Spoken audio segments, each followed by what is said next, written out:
The biggest piece of advice I always give people is that the franchisor is not going to hold that territory in case you want to come back and buy unit 2 or 3. In business, there are no real answers. There's only trade-offs.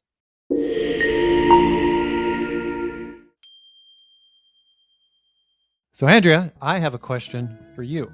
So here's a situation. You have a client, they're looking at a fast-growing franchise, right?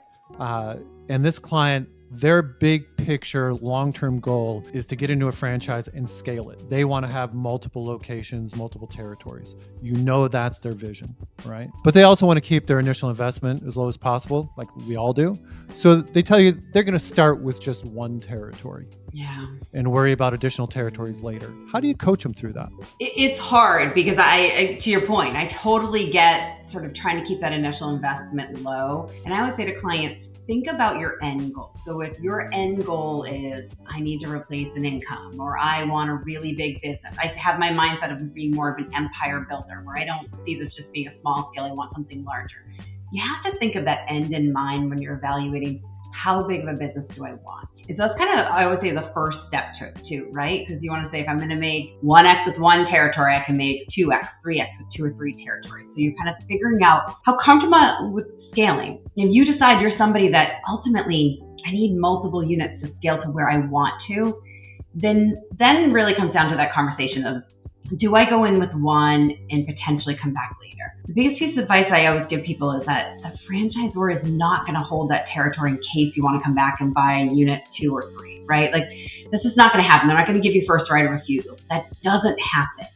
And oftentimes they're just growing and scaling. They're trying to scale their business like you're scaling yours. And so think of that end in mind and say, where do I need to go to be the minimum of where I need to go to at least, or ultimately, you know, if I want something really big. But think of it as, especially if you're in those fast growing markets where things sell out quickly, you're going to have to buy more than one unit if you're a franchisee that wants to scale. You have to do it up front. You're going to lose that opportunity. Or think in your mind, are you comfortable if you can't scale this to a second unit? Is that enough for you? Do you want to add a second franchise on later that's going to be different, because they're most likely going to be sold out? So you just have to get comfortable. And I always tell clients, just sit and think on this a little bit. You got to figure out what that end in mind is, how big of a business you want.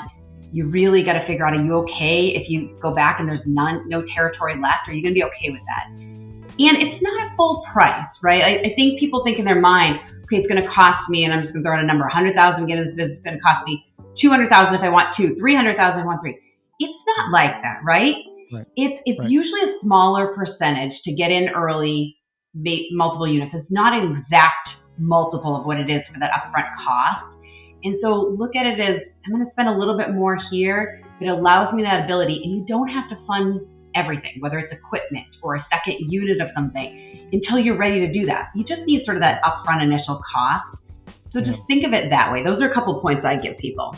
Yeah, I think you and I handle it very similarly. I might phrase it a little bit differently, but you know, first of all, I always tell clients, in business, there are no real answers. There's only trade-offs, right?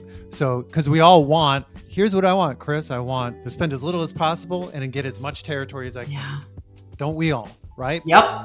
And what I teach my clients is that when you're choosing between two things that you want, I want this, I want that, it's hard. I mean, because I want them both. And, you know, I have found what helps is if, instead of looking at it in terms of what you want, what you're going towards, look at it in terms of what are you willing to lose and what are you not willing to lose? Yeah. You know, because you're going to have to make a decision. You're going to lose something, or potentially lose something, which is, I might lose my ability to scale, or I might have to come out of pocket $40,000, $70,000 more.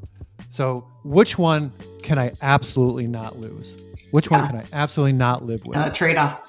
I think that is easier, because, you know, the one thing that our clients don't have is our experience, where having been in franchising for years, we've seen fast-going franchises, the territories just go. And so it's easy to put down money on just one territory and keep your fingers crossed.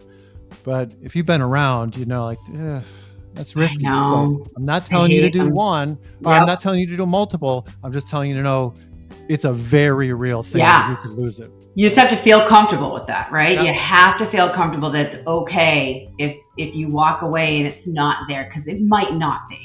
It's, yeah, you and I are kind of saying the same thing, a little bit different, but that ultimately is the decision. And maybe scaling isn't right for everybody, so that's part of it. But if it is, and you know you want to get there, you kind of got to figure out those pros and cons of waiting versus doing it now. No, great question. It is not easy. It's not easy. No.